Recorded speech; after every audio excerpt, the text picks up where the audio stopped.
Apakah Anda memerlukan sesuatu yang baru seperti saya? Ini adalah sedikit pengalaman. Izinkan saya berbagi. Pengalaman saya di tahun 2001 di mana saya mengalami kebangkrutan luar biasa, bahkan memiliki hutang dan kehidupan keluarga pun morat-marit. Langit di atas akan runtuh. Itulah pahitnya yang saya rasakan saat itu. Sebuah nasihat yang saya dapat dari sahabat saya, si Babe, adalah hutangmu tak mungkin terbayar dan bebanmu tak mungkin berkurang jika kamu tetap menggunakan cara berpikir seperti ini. Kalimat singkat itu terus mengiang di telinga saya. Karena cara pikir saya, kalau tidak saya ubah, pasti jalan hidup saya akan mendapatkan hal yang sama. Naik lagi dan jatuh lagi. Itulah pola atau pattern otak saya kala itu. Jadi, bagaimana membongkar pola? Break patternnya bagaimana? Saya harus punya cara pikir baru agar semua yang dilakukan adalah benar. Lalu saya putuskan melakukan sesuatu yang baru. Dengan sedikit uang dari pinjaman dan waktu yang sempit, saya memilih berangkat dan mengikuti sebuah workshop Millionaire Mindset di Sydney, Australia. 7 hari workshop yang sederhana,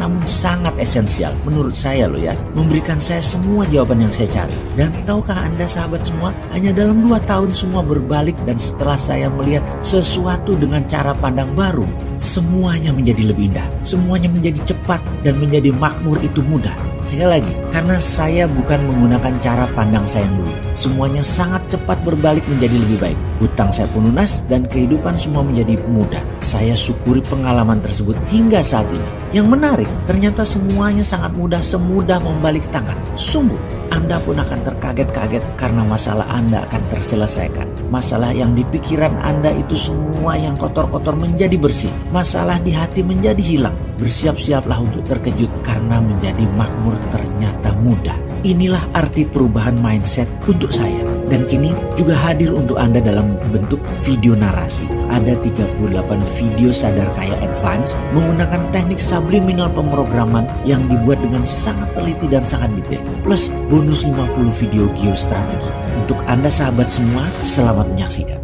Biden membanjiri ekonomi dalam negeri Amerika dengan stimulus keuangan 1,9 triliun dolar, atau kalau orang awam membacanya printing money. Maka Tiongkok juga pakai strategi yang sama, namun beda target market. Kita setuju tidak setuju, tahu sekali Tiongkok adalah negara agresor ekonomi. Kirinya, kalau ada perusahaan BUMN Tiongkok di suatu negara, itu artinya negara tersebut sedang diagresi ekonominya, bukan agresi militer, cara penjajah atau cara Amerika yang kuno itu. Namun sekali lagi adalah agresi ekonomi. Setelah agresi ekonomi atau serangan ekonomi, maka negara tersebut dikolonialisasi. Sumber daya alam negara tersebut pasti dikeruk habis. Yang kedua adalah kalau ada digital marketplace milik Tiongkok di suatu negara, baik tadinya milik lokal lalu diambil oleh Tiongkok, itu pastinya pasarnya negara tersebut sedang diagresi, sedang diserang. Pasar sebuah negara diserang, awalnya pasarnya dulu dikuasai, lalu jaringan distribusinya dikuasai, kemudian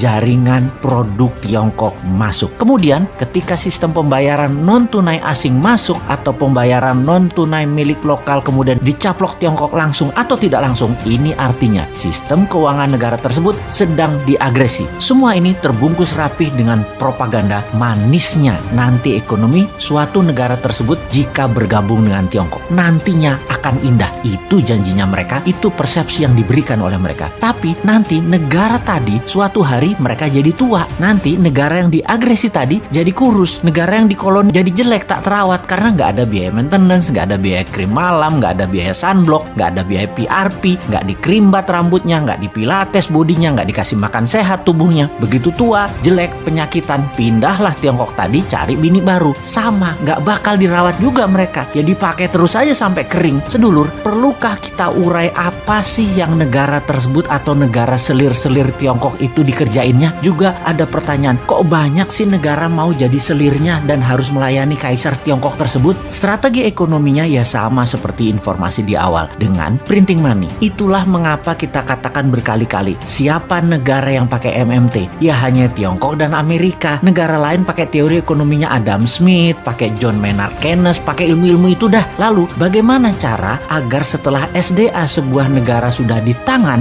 agresi berikutnya adalah pasar digital atau marketplace. Dan setelah itu apa lagi? Yang dilakukan adalah mencekik ekonomi kelas bawah dengan mendapatkan dolar dari negara yang diagresi agar kering mata uang internasionalnya, agar kering mata uang multi currency negara yang diagresi tersebut. Tiongkok memberikan insentif di dalam negerinya. Insentif setiap dapat dolar dibayar renminbi 3 kali lipat. Misalnya baju batik dicetak di Tiongkok, dijual di marketplace. Batik Indonesia, buatan Indonesia, harga pasarannya adalah Rp150.000 untuk atasan. HPP Garment di Solo katakan Rp80.000. HPP ini harga pokok di mana-mana di seluruh dunia ya 11-12 lah. Pasti orang semua bahannya sama, hitung-hitungannya pasti sama. Di marketplace tadi dijual Rp50.000 loh atasan tadi. Itu pabrik di seluruh dunia juga bingung. Mereka bisa jual Rp50.000 di bawah HPP. Apa untung? Jadi panik lah para reseller. Borong barang Cina tadi, borong barang Tiongkok tadi, jual di offline, jual di online, di tempat lain harganya Rp80.000. Pabrik di Pekalongan, pabrik di Solo, pabrik di Bandung, kemudian ya mati bertumbangan. Produksinya nggak ada yang nelen, nggak ada yang beli. Itulah strategi membunuh produksi, membunuh ekonomi UKM di sebuah negara. Lalu si pengusaha Tiongkok yang dapat $4 per baju tadi, untung dagangnya bagaimana? Oh ya rugi kalau secara dagang. Modal dia kan tetap aja Rp80.000. Tetapi ketika $4 tadi uangnya masuk ke Tiongkok oleh pemerintah Tiongkok, dolar tadi bukan diberikan dolar, tapi diberikan renminbi yang nilainya 3 kali lipat dari nilai yuan terhadap dolar, alias mereka dapat sekitar $12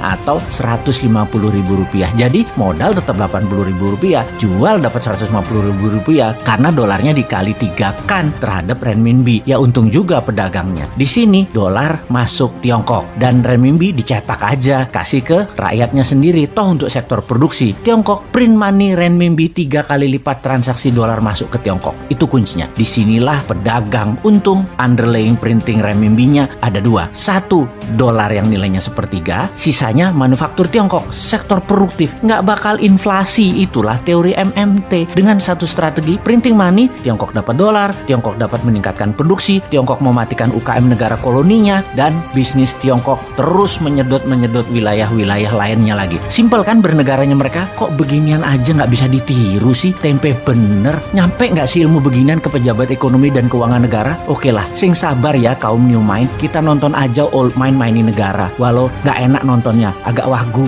kikuk.